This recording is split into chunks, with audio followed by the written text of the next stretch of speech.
ወደ ጀነት የሚወስደን እናድርገው። አደራላችሁ አላህን እንፍራ። ሞባይላችሁን ተቆጣጠሩ። ይህን የኢንተርኔት አገልግሎት ዩቲዩብ ሊሆን ይችላል፣ የተለያዩ ጎግል ሊሆን ይችላል። ተጠንቀቁ።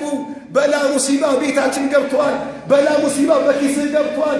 በላ ሙሲባ በገዛ እጅ በ2000 በ3000 የገዛን ወደ ጀሃነም እየሄድን ነው። አላህን እንፍራ። ይህን ሞባይል እንጠንቀቅ። አደራ ብለው ሌላው ጥብ ደግሞ እባካችሁ ባሎች አላችሁ አይደል? እስኪ ባል የሆናችሁ ወይ ያላገባችሁ እጃችሁ ነው ቆስ ያላገባችሁ ኢና ሊላሂ ወኢና ኢለይሂ ይሄ ሁሉ አላገባም። ኧረ ዱንያ በኸይር አይደለችም ማለት እኔ ኡመት እስካሁን ሳገባ እንዴት ይቆያል?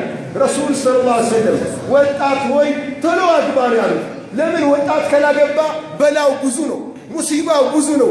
በሴቶች በኩል ቢጠቀኝ ብዙ ነው ማለት ነው። ሱብሃንአላህ። ወጣቶች ይባካችሁ አግቡ። ያገባችሁ ሴቶቻችን አደራ፣ ምስቶቻችሁን አደራ ባካችሁ፣ ምስቶቻችሁን አደራ። በቃ ምስት ማለት ሰራተኛ አይደለችም። ምስት ማለት ገረዲ አይደለችም።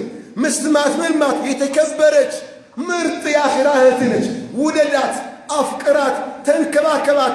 ብታስቀይምህም ምን በላት አፈውቱ ሊላህ ነው እንጂ ለምስት እጅ አይሰበስብም፣ ለምስት ካራት አይሰነዘርም፣ ለምስት ጥፊ የለም። ለምስት ምንድነው የሚደረገው? አፈውቱ ሊላህ። ረሱል ሰለላሁ ዐለይሂ ወሰለም ይላሉ ላ የፍርኩ ሙእሚኑን ሙእሚነተን ኢማን ያለው የአላህ ባሪያ ኢማን ያላትን የአኺራ ምስቱን ሊሰድባት ሊያንቋሻት በፍጹም አይገባም።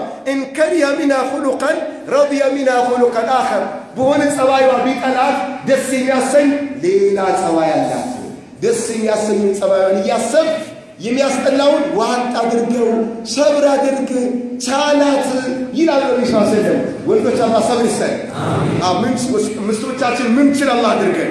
ምስቶች ደግሞ ሞቅ እንዳይላችሁ ሞቅ ቢላችሁ ይገባል። ግን እንዲህ ይላል የአላህ መልእክተኛ፣ አንድ ሴት አሉ 5 ወቅት ሰላቷን ከሰገደች፣ የረመዳን ወር ጾሟን ከጾመች፣ ራሷን ከዝሙት ከሐራም ከጠበቀች፣ እንዲሁም ለባልዋ ታዛዥ ከሆነች 8ቱም የጀነት በር ተከፍቶላት በፈለግሽው ግቢ ትባላላች። ሱብሃንአላህ።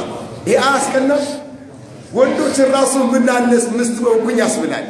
ምክንያቱም 5 ወቅት ሰላት መስገድ፣ ረመዳን መጾም፣ ራስን ከዝሙት መጠበቅ፣ ለባል መታዘዝ 8ቱም የጀነት በር የሚያስከፍት ከሆነ በቀላሉ ጀነት መግባት ትችያለሽ። ባል ምንድነው ከምስቱ የሚፈልገው? ሁሉም ነገር እሺ መርሐባ።